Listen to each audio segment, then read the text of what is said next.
We use the energy of mindfulness to be in touch with what's around us in terms of the historical dimensions or the ultimate dimensions. But if we are in touch very deeply, then we can be in touch with the ultimate dimension through the historical dimension. So that's why in the beginning, we're in touch with just the signs.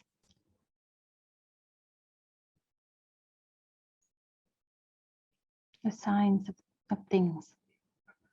But if we have mindfulness, then we won't be attached to these signs, even those individual or collective signs.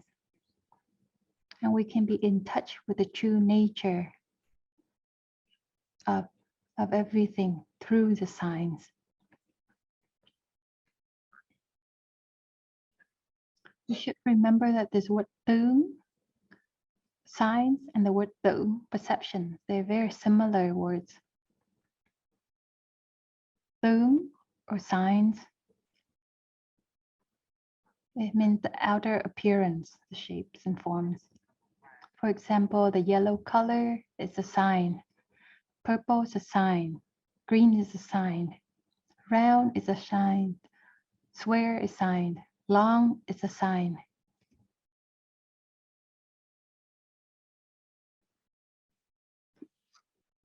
So when our mind is in touch with these signs of appearance, and it creates an image, an idea in our head about that thing, then that is called tưởng or perception.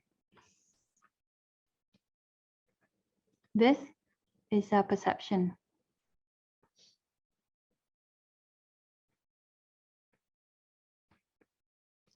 And this is the mark or the signs.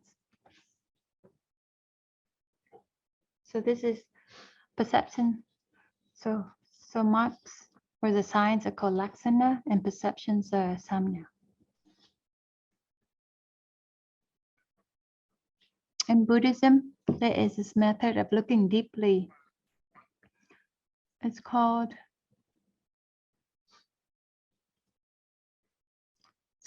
biến, xứ, quán.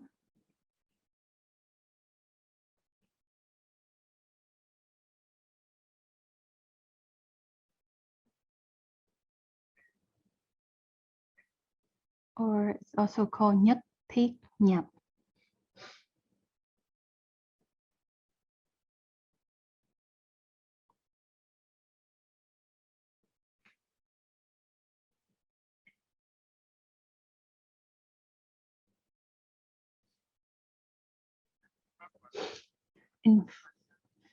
In French, it's called totalization. There are 10 steps. In Pali, it's called kasina.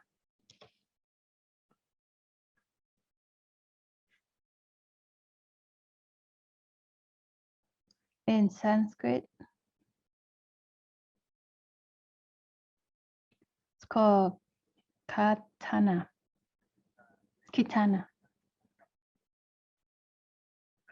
So in it, there is the soil, the earth, the fire, the wind. There's colors, yellow, purple, white, everything. There are 10 things.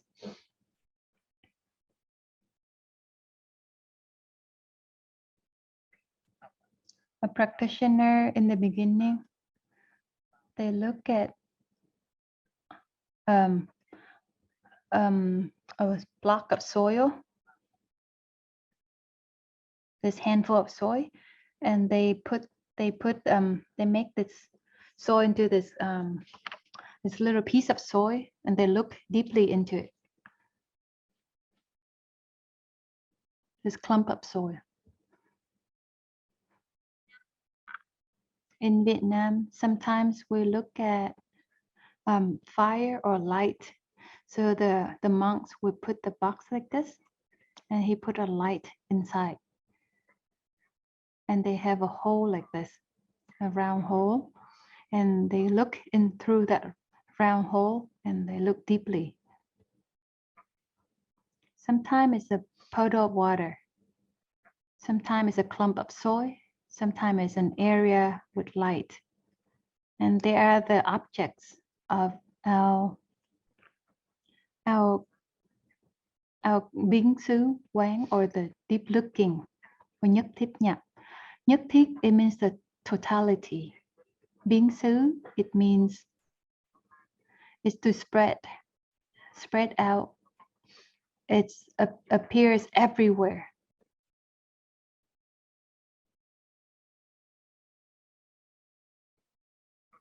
Sometimes we use a clump of clay and we make into a disc like this, and we put in front of where we sit and we look deeply at it. Sometimes we light a candle or a light and we put in that box with a round hole and we look at the light, contemplate the light. And sometimes we have a pool of water we put in front of where we sit and look deeply at it.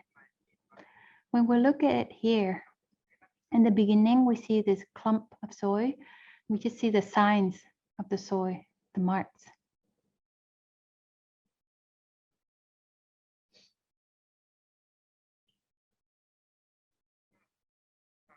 But after looking at it for a while, when we see it's not just the clump of soil only. Because looking at soil, we see the things that are not soil. Such as we see the flower, we see the things that are not the flowers.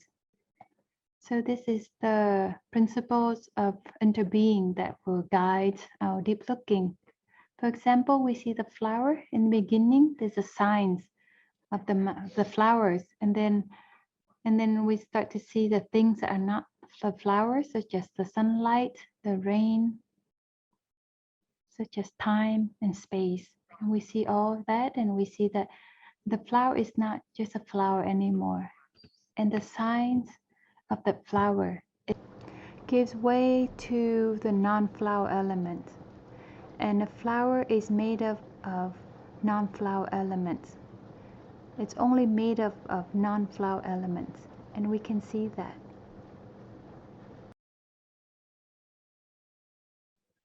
And we can see that the soil is not just limited within this plate, this disc only. What we see is everywhere, the soil. So that's why it means by biến xứ, spreading everywhere. We see that everything goes into this thing. So we see in this plate of clay, of soil, we see the clouds, the sunlight, the rain, we see time, we see space, everything is in there. Nhất, thiết, nhập.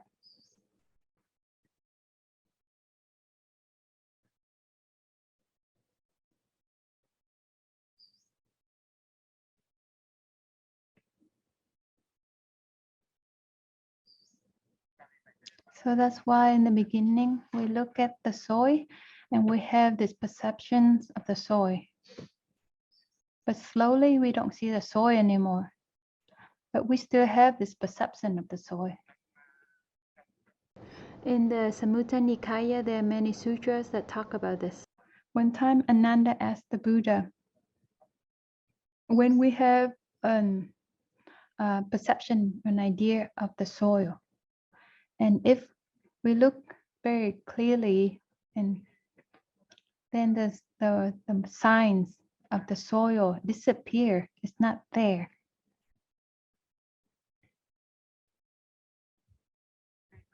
However, there is still perception. That isn't true. The Buddha said, yes, there is still perception about the soil. So even if the marks of the soils are not there, but we still have the perceptions of the soil. And this perception is not limited. It's not being deceived by the signs. So then that perception becomes wisdom. In the beginning, that signs, it imprints into our mind. and we called it by this name of soil, and we have this idea that this is soil. But slowly we look deeply, and we can see that the signs of the soil, it dissipates and it's not, evaporates and not there anymore. And we see everything that is not the soil are present in there. So that's what's called everything spreading into one. So even the signs is not there anymore, but our perception is not controlled by these signs anymore. So at that time, it becomes interbeing and interpenetration. Tương tức is interbeing. Tương nhập is interpenetration.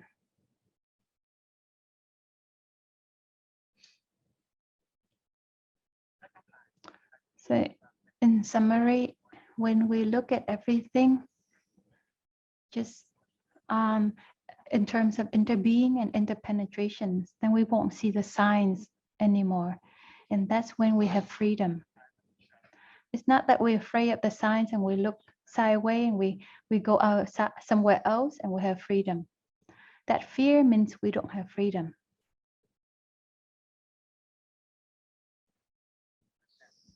There is a poet, Tiếng Vọng. The poet Nguyễn Chí Thiện, he has a very interesting phrase. He is afraid that is feel pity for the eyes that could not see what's beautiful. It's because we're afraid.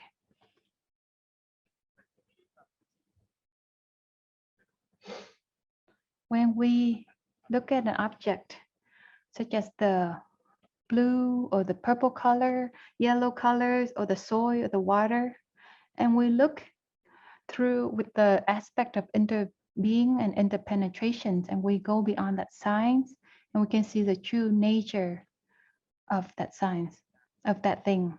And when we touch the ultimate dimensions, in the beginning, we're in touch with the historical dimensions. And this historical dimension, there is birth, there is death, there is being, and there is non-being. There is one, and there is many.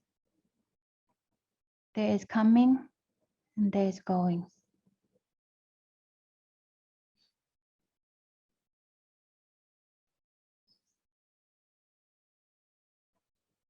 There is something that is permanent, and there's something that is not permanent, that ends. And these are all the signs.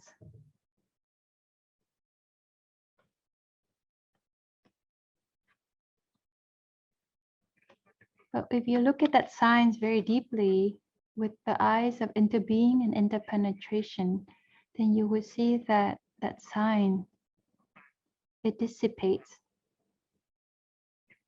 And you are in touch with the depth of that sign. And that's called true nature, tánh.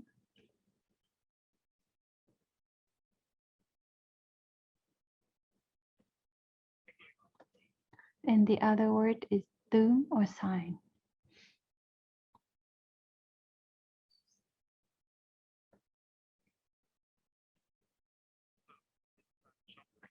The tướng is the waves, and the true tánh is a water. So sign is the historical dimension, and true nature is in the ultimate dimension. So it's this is the true nature. If the waves and the water, if the waves and the water cannot be separate from each other, then it's the same with the sign and the true nature. They cannot be separate from each other.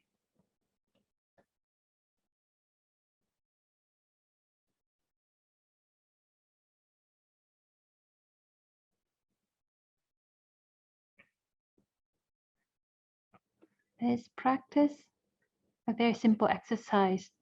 So you can see that this is something that you can do. It's not just something that the Buddha or the Bodhisattva can do only.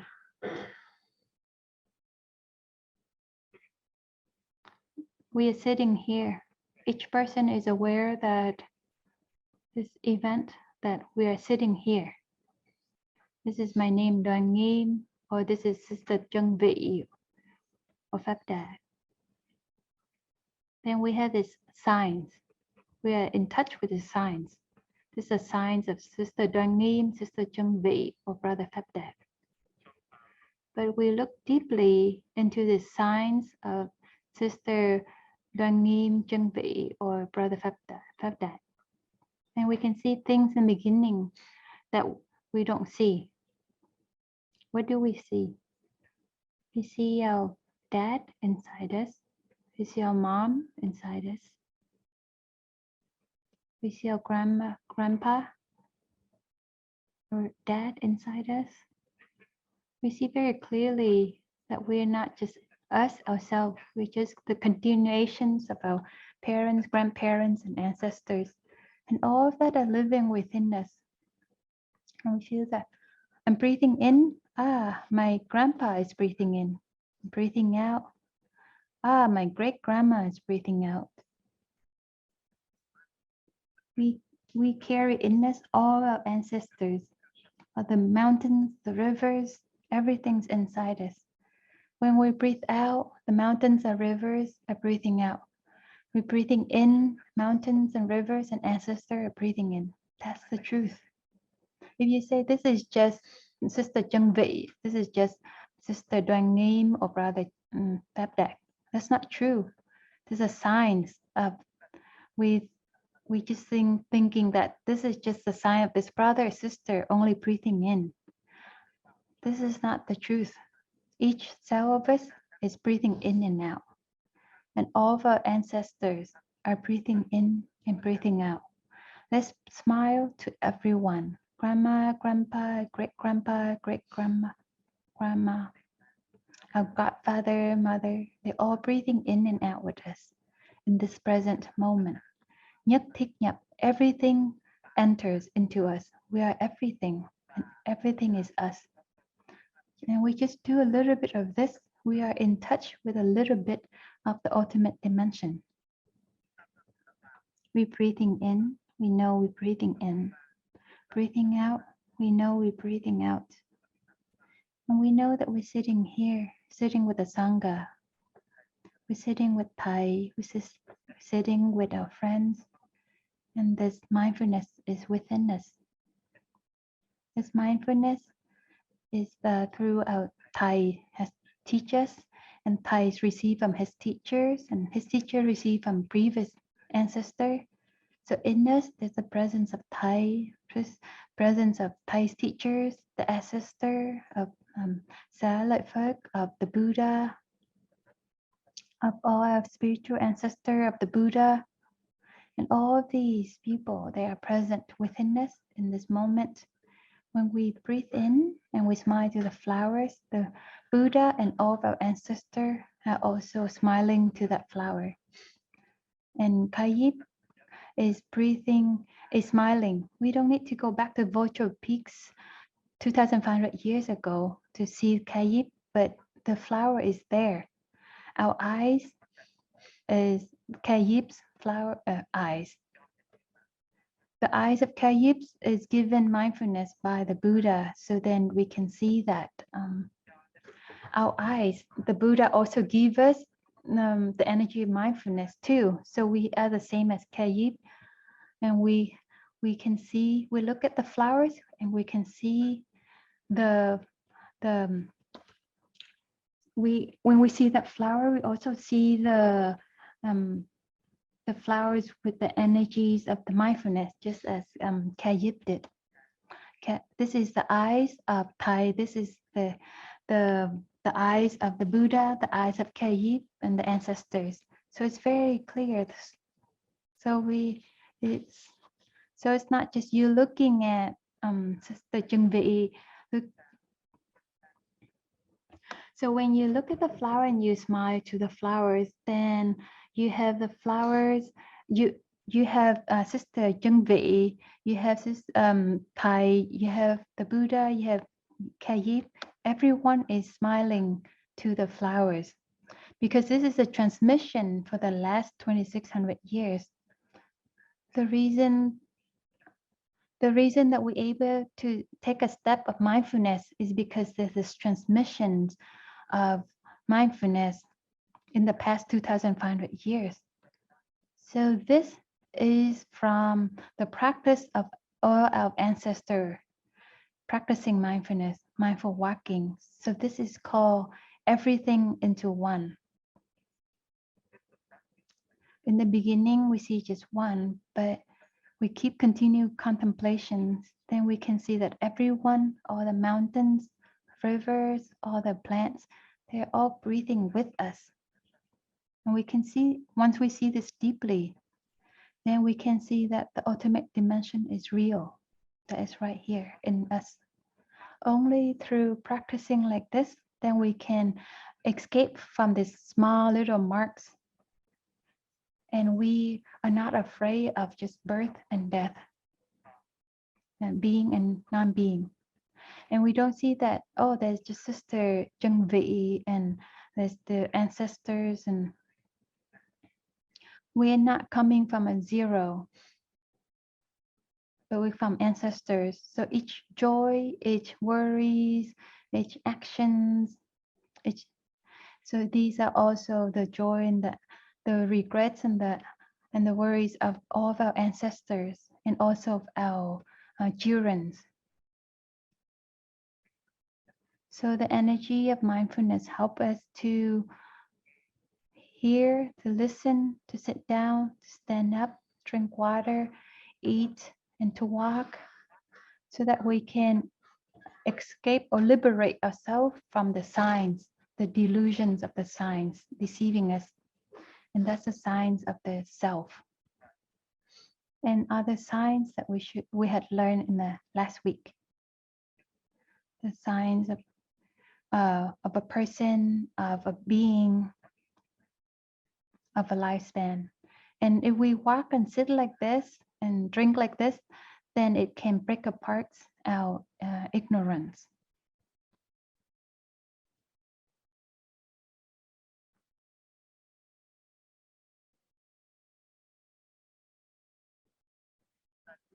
If we only practice with this just as a person, Sister Chân Vị only, or we just practice in the name of Brother Pháp Tạng or Sister Đa Nghiêm only, then we won't go anywhere.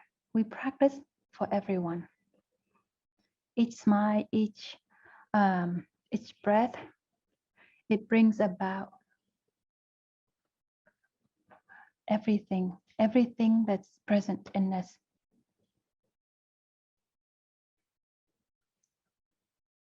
So the signs, first of all, is a prison. And if we imprison ourselves in that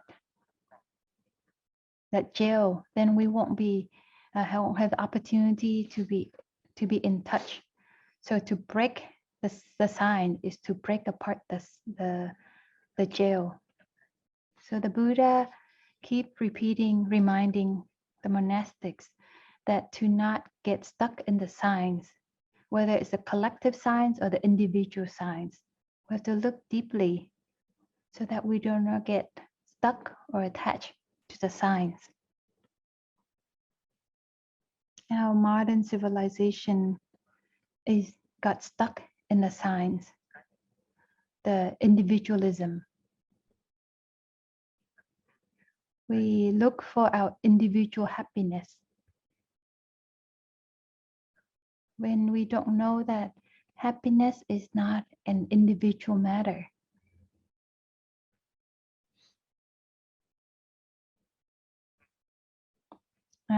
The kids looking for the happiness of the kids, mom looking for the mom's happiness, and the brothers or sisters looking for their own happiness. And we think that they can just find their own happiness, individual happiness. So this is getting stuck in the individual signs, the self. So it's very deceiving. But in truth, we look deeply and we see that in the father and son relationship, if the father is not happy, then the son's not happy either. And if the son is not happy, then the father cannot be happy either. So to look for collective happiness for father and son is something practical. If you're just looking for an individual happiness, then it's not practical. So this is to apply the Buddha's teaching. This is not this teaching that has no involvement to our daily life. We have to do in a way that so that our brother or sister can smile. Our brother or sister can feel comfortable. And then we are also able to smile and be comfortable ourselves too. And that starts from the awareness that our brother and our sisters are us. In us, we have our brother and our sisters. This is interbeing, interpenetrations. This is the look, the perception that is not stuck in signs. In now, modern days, we follow individualism and we look for our happiness of individuals. And all our sufferings that originated from that idea of individual happiness. When we become monastic, we have to accept this truth that if there's no Sangha, then we cannot practice. So to become a monastic, it means that to letting go, to let go the signs of my own self, but to harmonize myself, become one with the Sangha. To become a monastic, it also requires a commitment. It's as if like you're getting married to someone.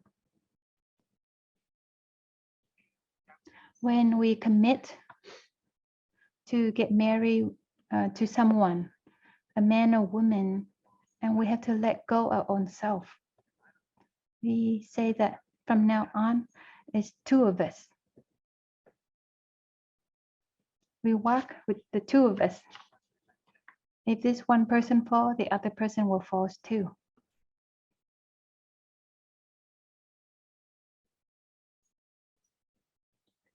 And all the things that happen to this person also happens to the other person. So in this process of living the couple life, and these two people, they have to learn the methods of interbeing and interpenetrations. Suffering then is common suffering, and its happiness is common happiness. So to take care of someone is also to take care of ourselves. Taking care of ourselves is also taking care of the other person. But no one teaches to do that. So there's so many marriages that fail, severely failed. Because in the beginning, they might think that we cannot live without each other.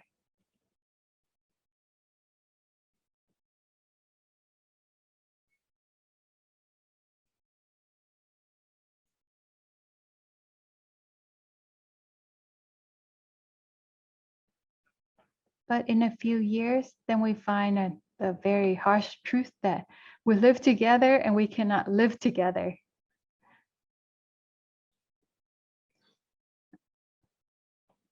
And maybe we can survive if we leave each other. So to become a monastic is slightly different because our commitment is more toward the practice. To become monastic is to letting go of our own self and to accept a Sangha.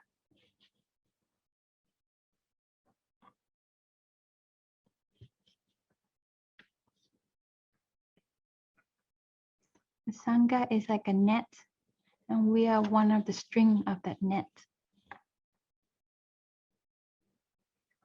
And that net is what supports us to hold us so that we do not fall through, to leak.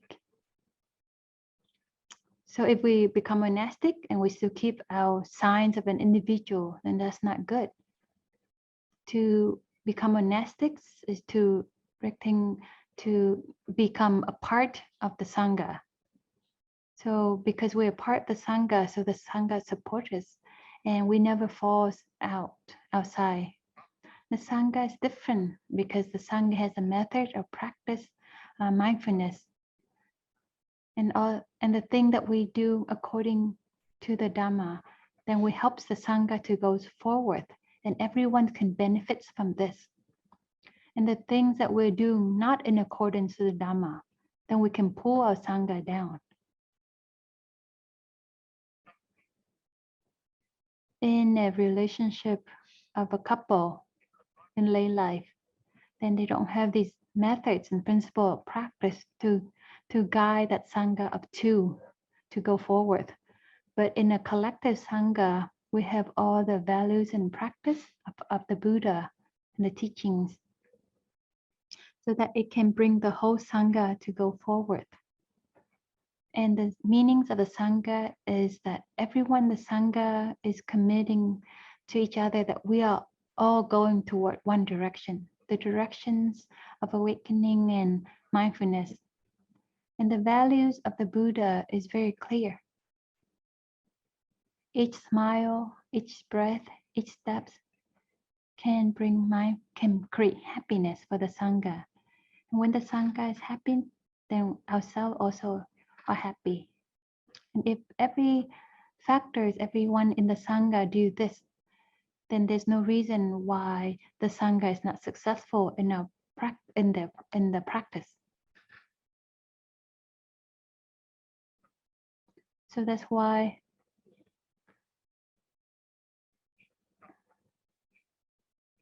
more than anywhere else, the Sangha, everyone who lives in the Sangha will see clearly that we need to let go of individual self.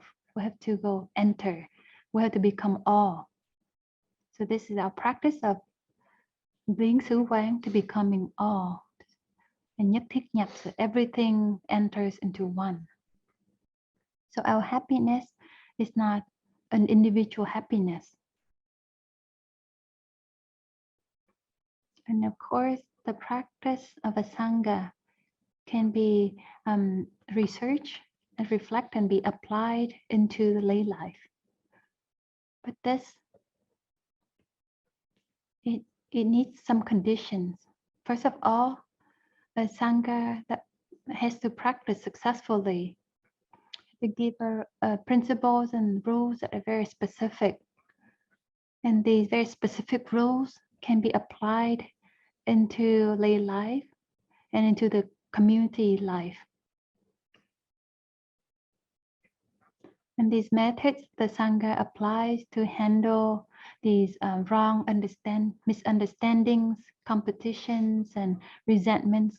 And if we are successful with these methods and can bring happiness to the Sangha, then that can be also applied to the community life or lay life.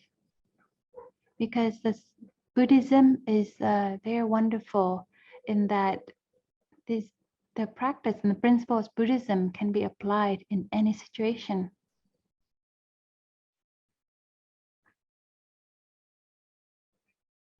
Here today, we are learning about perception, tưởng, and we know that wrong perception, vọng tưởng, these are perceptions are deceived by the outer signs.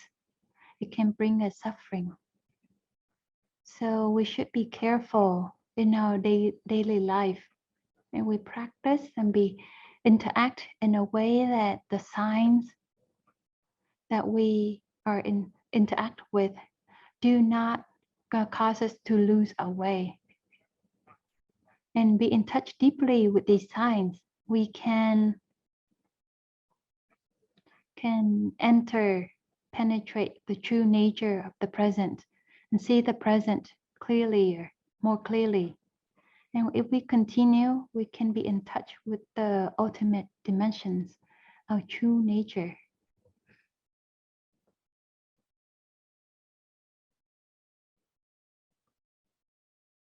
in manifestation only school is a practice. It's been described as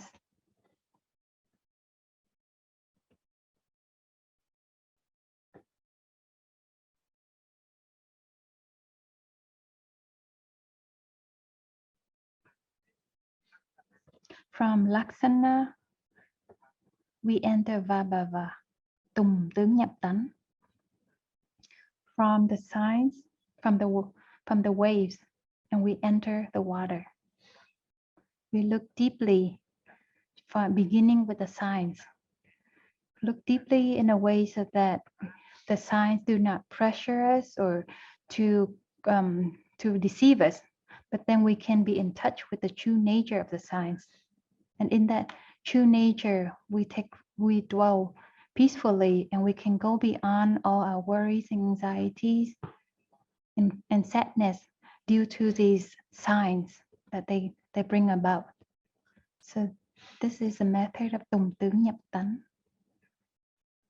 So it means, first of all, be careful. Do not let the signs deceive us.